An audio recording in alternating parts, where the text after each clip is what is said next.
Okay, I'm going to have you pronounce your name when we get on. Okay. That way I won't butcher it because I am the queen of butchering everything. It's no problem. All right. Welcome to Dove and Dragon Radio. I'm your host, M.L.Ruscsak. I'm here with a special guest today, the founder and spiritual healing, central healing of positive manhood. Welcome. And please say your name for our listeners. Yes, my name is Haleem Abdul Rahman, and I am the creator of the course, Men's Health, A Journey Towards Sensual Healing. Now, what led you to create this course? Well, I went through a bout with diabetes that left me what we call impotent. Mm-hmm. And my lady friend, she would do everything to try to get me able to respond, and nothing happened. And so, of course, I go to the doctors. They want to give me. I'm not going to pill. Yeah, they want to give me the blue pill, the yellow. Yep. And that didn't work. It didn't work. So I'm left with my own mind to think, there has to be something that I can, do to change my reality. So I started researching intensely about different, and what I found was that, the system, the contemporary system, tries to make man, the masculine, like so predictable that he's not a complicated creature. He's very simple. So they give us a simple pill to try to, change the reality. But the reality that I discovered was that you had to change the whole structure and bring about a new reality for yourself. And that's what I did for myself. And I began to encourage other guys that I knew who were going through the same situation, and they started getting results from what I was telling them. So I said, well, you know what, let me see how many other men I can help. So I started writing a course. Well, it's a good purpose, because within healing your body, you have to heal your mind. It doesn't matter what the problem is. If you don't heal your mind, you're never going to heal the body. Correct. So this is something I had to learn going through my own medical issues, obviously different issues, different genders. Yeah. But if you don't heal your mind, you're never going to heal the body. It's never going to respond the way you want it to. I agree with that. And so one of the issues with men from a mental standpoint and emotional standpoint is guilt, because we've been raised to think that our sexual nature is somehow corrupt. It's the root of evil and all, so even though we may have this strong drive that we have been blessed with, the issue of being guilty about it, it works on us. And then there's the issue of performance anxiety, because a lot of times guys, be straight up with you, in our teen years, we masturbate to ejaculate quick and then go to sleep. And it becomes ingrained, it becomes a habit, and the memory within our penis, that quick release. So when we finally get with a lady or girlfriend or whatever, that's what happens to us usually in our first encounters, that quick release called premature ejaculation. And then oftentimes she's not skillful as she becomes in her more adult years, so she tends to humiliate us because, of our failure to perform. So we develop this performance anxiety, and it creates cortisol, which, further locks us up and disallows blood flow and the whole other, mechanism that we need in order to bring forth what we need to be successful. And as a result of that, we begin to doubt ourselves and think of ourselves as being unmanly. You're the first person, I think, that has gone into this much detail about this outside of a doctor's office. Yeah. And how many men actually get to the doctor's office?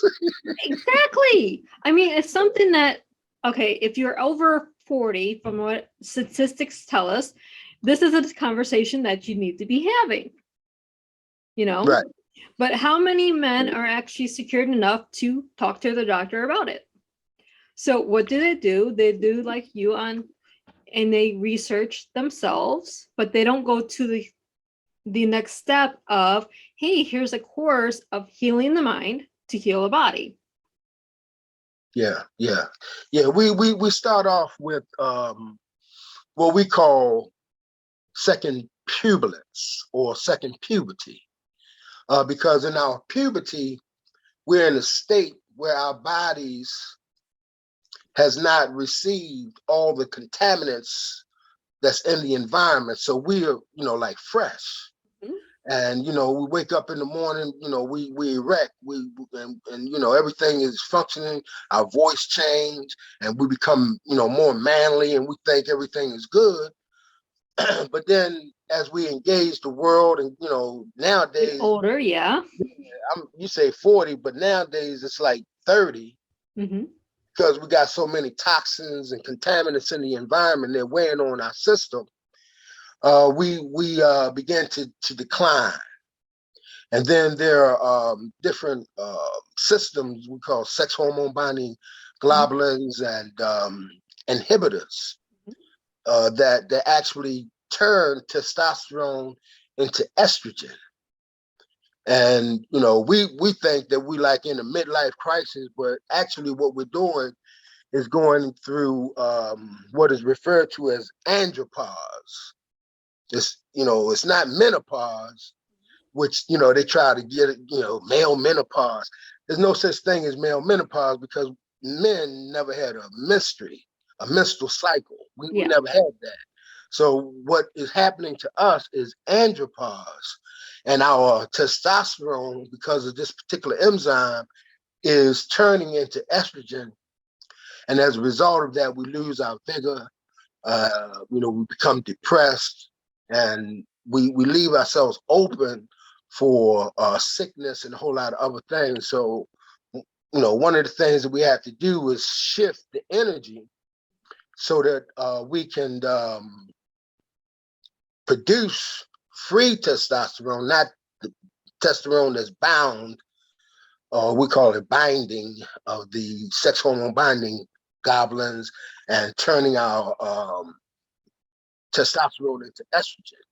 So we're left in a situation where we go to the gym, we think that we're doing the right thing, but everything that we create the testosterone, and every time we create that testosterone, it turns into estrogen. So everything that we're doing is basically not giving us the full benefit. I've heard this. I mean, there's things that you're saying that I've heard other people say or have seen on Dr. Oz, but not into this detailed, not as in this free speaking way, because if you're in media, you have to mind your P's and Q's. Right. Yeah. But So my website, it opens up in a way to, I would say, put an individual at ease. mm-hmm. So they're not like, we don't grab you in and start getting, telling you all the details from a derogatory standpoint, or, like putting it out there so that you will like be shunned off by it. But the truth of our reality is, we are passionate creatures by nature. Like the society and influences try to get us to reduce it. But, in our animal nature, we are free. And then we have what we refer to as the goddess nature, or the consciousness element, which governs the animal nature. But we shouldn't create a situation where we become shameful of it. we should recognize what it is, that it's a beautiful creation, and bring it along with our conscious nature so that we can be free and be able to talk about things like this in an open framework and don't have to shy away from it. Right. We need to get back to where we can have open, honest conversation. We have to go to rid of the P's and Q's, because a lot of these conversations that we need can't be governed by P's and Q's. I'm sorry, they can't. Yeah, absolutely, absolutely.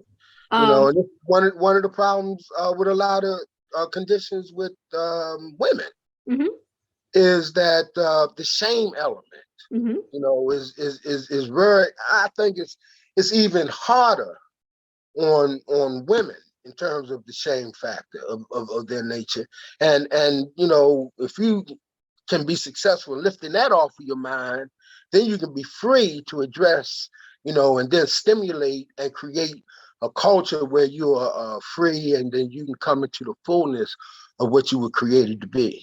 Right. We all have to, it doesn't matter what gender you are. You have to get rid of the shame factor that's in our minds that people before us have put there. So then we can be free to have a conversation openly, honestly, and heal from it, because you get rid of the shame, you're going to have a lot of mental healing to do. Absolutely. And then you get into what the problem actually is. Once you figure out what the problem is, you can fix it. Right, right. And one of the big issues that I have with contemporary society is that they give you a one solution model. Again, this is, you know, from the concept that men are not complicated. We're simple creatures. You know, now, while I acknowledge that the female reproductive system is more complicated than the male reproductive system, nevertheless, the male reproductive system is not simplistic. It's very complicated. Yeah, it's complex. Good word. It's complex. And so in order to address it, you got to have a complex culture. So for me, it's like not trying a one pill solution, but creating a culture around the viability of creating virility. And when we can have this sustained virility, now I'm 66 years old. I put this system in place, and it's like a humbling experience to know that you could bring yourself from a place where, you know, you feel very, very shamed and not feeling the vitality of who you are, to coming into a place where, you know, you just got that energy, you know what you know, and individuals respond to you differently, mainly women. Women respond to you differently because you're sending a different energy flow because of the confidence that you've gained as a result of doing the work. I mean, I'm going through your website just a little bit while we're talking here, and you have the 7 lessons or 7 modules that you created.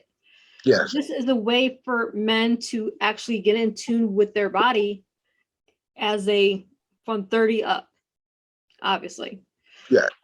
But at the same time, these are things that if you don't know it, you're ashamed of it. You go through this, oh, I can't please my other half. You know, we call the spouse usually the other half. And you have to learn how to communicate not only with your own body, but with your significant other. Right, right, right. And in that communication, a lot of communication is like non-verbal. Some is verbal, but some is non-verbal. And when you build your power as a man, when you build your power as a man, the female, not just your particular lover, but females in general respond to you in a different way. It's just a natural course, and you don't even have to say anything. It's just expressed in your very being. The way that you come off is you know, with confidence. You know, not cocky. You don't come off with cocky, because usually cocky is false. individual that's cocky really can't measure up. But when you come off with confidence and a humbleness, ladies respond to you differently, and as a result of that, your work or the way that you set out to pleasure your lady friend is easier, because it takes a lot of the tension off of her. She feels comfortable, she feels safe, that you are a healer. You send forth the healing energy, and her femininity feels comfortable in your care. So you don't have to do a whole lot of work to break down those barriers. Just your energy, the way that you present yourself, brings down that barrier. And then, the communications, we teach some of these things. And this is our first course in terms of sensuality. We call it seeding, and the way that you express yourself during the act. And because you've done all the work that you need to do, you don't have to concern yourself as to whether or not your erection is going to last. Your erection is going to last, so you don't have the cortisol of the what do you call the performance anxiety working against you. You already have a confidence in knowing, so you don't have to put a whole lot of energy or focus. Once you become erect, you're going to stay erect. And then you can, give more attention to, reading her, looking at her, seeing what sensation am I going too fast? Am I going too? You settle in and put more focus into what she desires of you, and you just naturally become a better level. Right. It's some of this is spoken, some of this is verbal, or some of it is touch, some of it is just visual. There's Right. a lot of things in there that has to be learned, regardless if you're learning your lover or not. You have to learn, but you also have to get past the performance anxiety, and you have to get past all the negative thoughts that you have to start with. Right. Correct. And these are turning my other phone off because I don't want to be disturbed. Should have did that from the jump. It's perfectly fine, but this is what happens. We talk to people. We have our phones. I mean, we live in the digital age, and you're a busy man, so you're gonna get phone calls. Right. I should have turned it off, but it's no problem. But what you're saying is so true, and this is why I'm like working overtime to try to get more guys to come into this mindset and address the various factors that keep them from being all that they can be. Because, we come up in this society, and a lot of guys are trained to be competitive, which is a part of our nature. But we're not trained to be cooperative unless we're functioning in a team sports or a team situation. In military, you got to function as a team, so we got to cooperate. Team sports, you got to function, cooperate. But it's not like instituted as a situation. So, we get a little bit of knowledge, and the first thing that we want to do is like be the only one.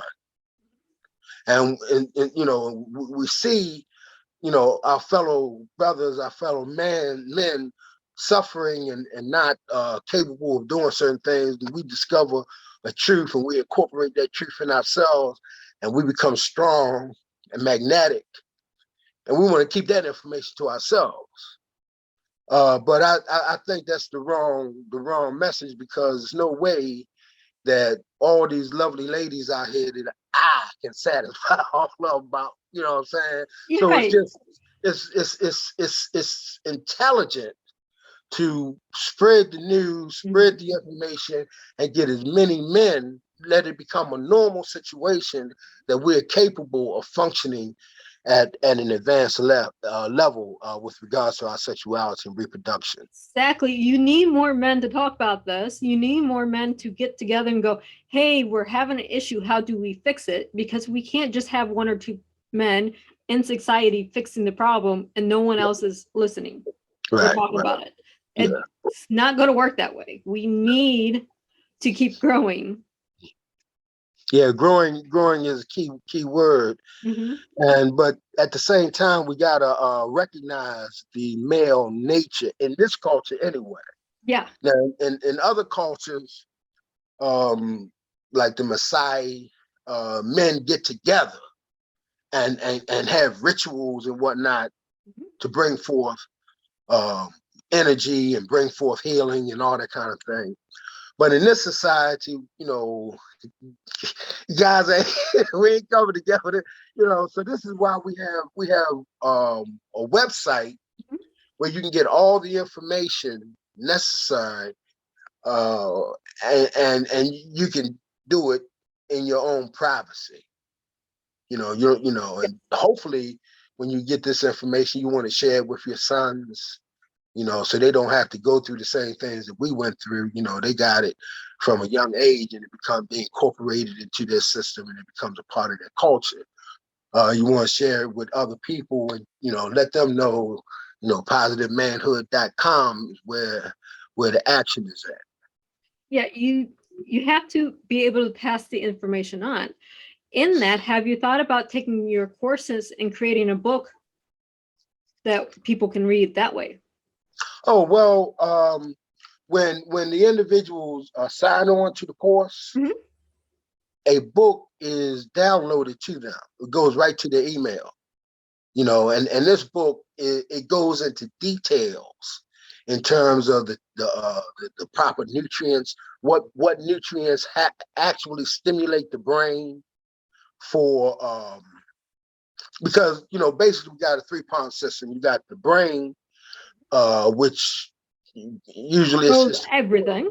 Yeah, it's the pituitary system that, the hormones and endorphins and, oxytocin, all the different elements. And when you activate the brain, then it's the testes. The brain stimulates the testes to produce the testosterone that's needed. And testosterone is created in the liver and the kidneys, and, but it's the testes is where it's funneled to. And then the testes speaks to the prostate to tell the prostate to produce semen and sperm.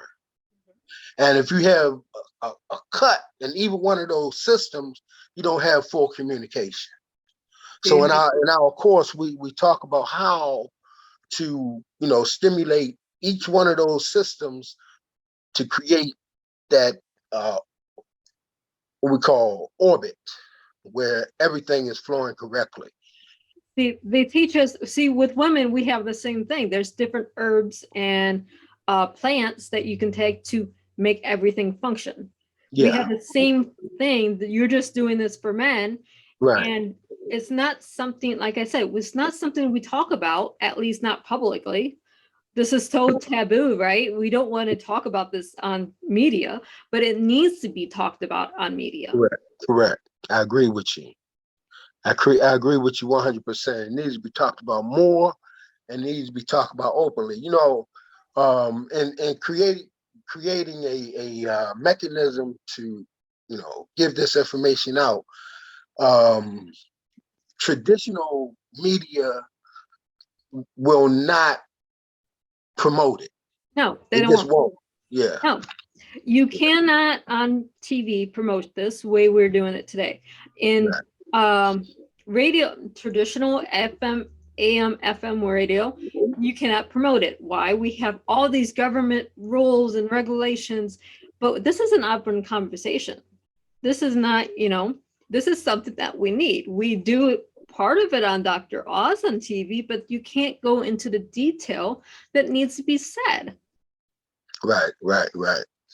I can't explain why they. Oh, heaven forbid we actually offend someone. Well, I think it's all about the almighty dollar. Because, like if individuals get the knowledge of how they can improve themselves from a health standpoint, and they stop getting sick. Yes, then we put the pharmaceutical companies out of business. Right. And the doctors are, and they pay so much money to get their degrees. And then here these guys, they doing self-healing, and they're not getting sick, and they're not afraid of cancer, they're not afraid of high blood pressure and diabetes because they got answers as to how to overcome these things. I don't think they really want that. Now, heaven forbid that we put the drug companies out of business because we're healing ourselves with old medicine. Yeah, old medicines. they get their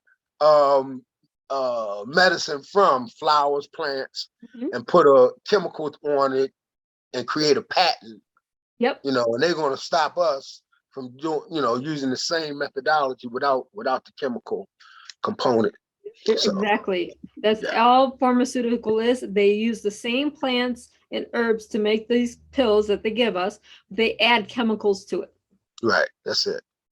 That's it. And so, yeah, we deal with how to, number one, make the blood vessels elastic. So it's not just, trying to open up the blood vessels. You're trying to open up the blood vessels, but the blood vessels are not elastic. You're creating another problem. So first thing you got to do is make the blood vessels elastic so that they can open up. And that's a critical step. Like they just give you a pill, a blue pill, which is supposed to open up your blood flow, but it doesn't because they haven't eliminated the cholesterol. They haven't eliminated the plaque. They haven't eliminated the heavy metals, which block us up. So what we do, we eliminate those things. We'll show you how to eliminate it.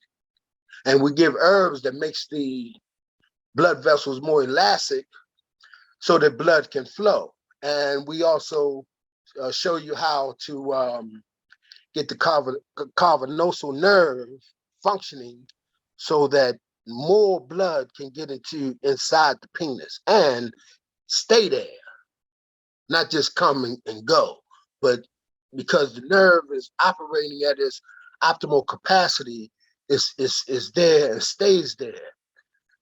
Because the time for us as men and women is different, and we further create a terrible time by our habit in adolescence of masturbating real quick and going to sleep. So we put that memory there for quick release. So we retrain the body for lasting and what we call semen retention to retain our fluids, retain them, so that we can have pleasure in the morning. A couple of hours later, more pleasure, because the female is insatiable. If she's fully activated, she's insatiable. So as men, we have to be able to put ourselves in a place, because ultimately our desire is to be pleasing to our mates. So we have to put ourselves in a place where we can be pleasing. And the best way to do that is to heal ourselves, heal the liver, heal the kidneys, heal the body, heal the mind, and please your spouse. Absolutely. That's the main thing. Your mate, your spouse, your mate, your significant other, whatever verbs you want to put in there. Because a lot of guys, into each other, So I'm just saying, whoever you're with, you want to be able to please them. Right. It doesn't matter who or what or anything else. It just as long as you're able to please your significant other. Correct. So we have this wonderful course. Again, it's positivemanhood.com. And is there any other place that our listeners and our viewers can find you to find out more before they go onto your website? Well, I'm on Facebook as positivemanhood.com. But basically, that's where I want to send the listening audience. I also want to say that women have been a great ally to me.